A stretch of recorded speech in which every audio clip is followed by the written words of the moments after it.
टक्कर भ्रष्टाचारियों से है। आज अगर कांग्रेसी भाजपा में जाके ये कह दिया कि भाई हम दूध के दूल्हे हैं तो हम उसको नहीं मानते। हमने उन मुद्दों के लिए भी आवाज उठाई जो हमारे से संबंधित नहीं थे। हमने किसान आंदोलन में भी आवाज उठाई जबकि हमारे पास एक गज जमीन नहीं है। आज हमें कांग्रेस के राज के दुख इसलिए कम लगते हैं क्योंकि हमें अभी नवे दुख लगे हैं, इसलिए हमारा इनका दर्द ज्यादा है और हम पिछले वालों का फूल। जनता क्या? नमस्कार, मैं शबनम और आप देख रहे हैं ग्रामीण ब्रेकिंग न्यूज। भाई, चुनावी मैदान में चुनावी गर्मी भी देखने को मिल रही है।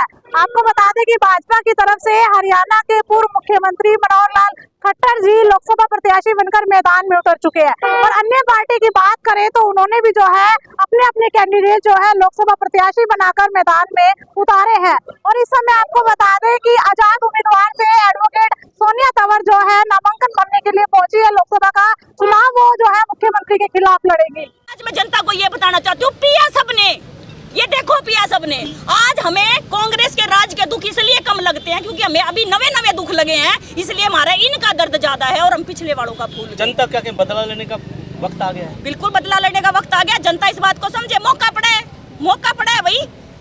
और क्या चाहते हैं? छत्ती बिरादरी साथ में है, मेरे साथ इसका कंधे से कंधा मिला के हम इसके साथ खड़े हैं और इसका हम विजयी बना के अपने बीच में लाएंगे। आजाद उम्मीदवार के तौर पर आजाद उम्मीदवार के तौर पे चुनाव लड़ रही हूँ। समस्त करनाल वासियों से, पानीपत वासियों से, मेरे लोकसभा के हर एक गाँव के व्यक्ति से मेरा ये निवेदन है कि प्लीज मुझे आजाद उम्मीदवार के रूप में वोट दीजिए। एकमात्र महिला, एकमात्र सामाजिक कार्यकर्ता आप लोगों की करनाल की बेटी है। एक चीज और बता दूं, सब बारी है भाई, मैं करनाल में पैदा हुई थी, करनाल की बेटी हूँ और ठोक कर बार बताती हूँ कि करनाल की बेटी हूँ। और करनाल का एक आदमी ये कह दिया कि छोरी ने हमारे लिए काम नहीं किया, हमारे लिए आवाज नहीं उठाई। हमने उन मुद्दों के लिए भी आवाज उठाई जो हमारे से संबंधित नहीं थे। हमने किसान आंदोलन में भी आवाज उठाई जबकि हमारे पास एक गज जमीन नहीं है। लेकिन हम आज फिर अपने समाज को, अपने देशवासियों को यही बताना चाहते हैं कि ये लड़ाई हिस्सेदारी की है और हम अपनी हिस्सेदारी दर्ज कराने हैं। आपने एक बात बोली कि भाई मेरी टक्कर किसी से नहीं है, लेकिन कांग्रेस कहती है हमारी टक्कर भाजपा से। कोई तो एक आपके पास सामने होगा कोई ऐसा प्रत्याशी? हमारी टक्कर भ्रष्टाचारियों से है। आज अगर कांग्रेसी भाजपा में जाके ये कह दिया कि भाई हम दूध के दूल्हे हैं तो हम उसको नहीं मानते। हमारा दिमाग काम करता है, हम पढ़े लिखे हैं, हमें समझ में आता है कि भाई ये लोग कितने ईमानदार हैं।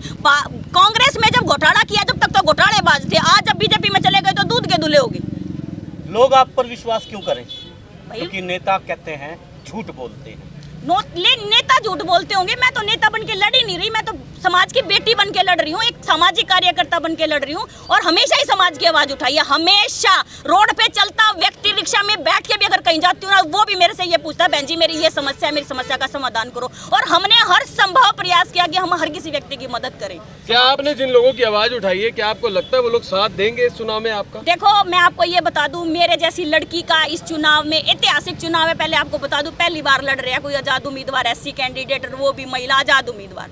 मैं आपको बता दूं कि ये अपने आप में एक ऐतिहासिक होने जा रहा है। और जनता जो घर बैठ के बैठी है, देखो प्रेशर में है, मुझे पता है मेरा समाज बहुत प्रेशर में, मेरे ऊपर भी बहुत प्रेशर है। चुनाव में बैठ जाके करेगी, इन टक्कर लेवेगी, ये है वो है, बहुत सारी समस्याएं हैं। लेकिन मैं सबको एक बात कहना चाहती हूँ, हमारा टाइम कद आवेगा मैं नू जानना चाहूँ। हम कद अपने समाज की आवाज उठावेंगे, हम कद लोगों की आवाज उठावेंगे जब हम बूढ़े हो जाएंगे। आज ऐसे लोगों को टिकट दे दी जिसका उठन ने 4 आदमी चाहिए, बैठन ने 4 आदमी चाहिए। अरे फिर हमारा नंबर कद आवेगा भाई? हम तो देखते ही रह जाएंगे।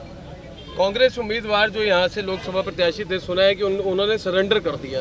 देखो ऐसा है, मैंने पहले दिन मैंने ही ये बात उजागर करी थी कि भाई उसके खिलाफ एक पीओ का ऑर्डर है। कोई बड़ा मुकदमा नहीं है, मैं एक वकील हूँ, कोई अनपढ़ नहीं हूँ जो मैंने उसके खिलाफ कोई 4 लाइन कह दी हूँ। मैं अनपढ़ नहीं हूँ। मैंने ही सारे समाज को ये बताया कि उसके खिलाफ पीओ का ऑर्डर है। वो चाहता तो एक सिंपल सी जमानत थी, करा लेता, कोई बड़ी बात नहीं थी। और कल हाईकोर्ट में जाकर के साबित करना चाहते थे। हाईकोर्ट में कौन से इनके रिश्तेदार बैठे हैं जो उनसे जानते हैं, फिर नहीं कैंसिल कर देंगे, खारिज कर दिया। आप बताओ क्या जरूरत थी? प्रोसेस ये था, सब तो छोटी कोर्ट जमानत दे देती।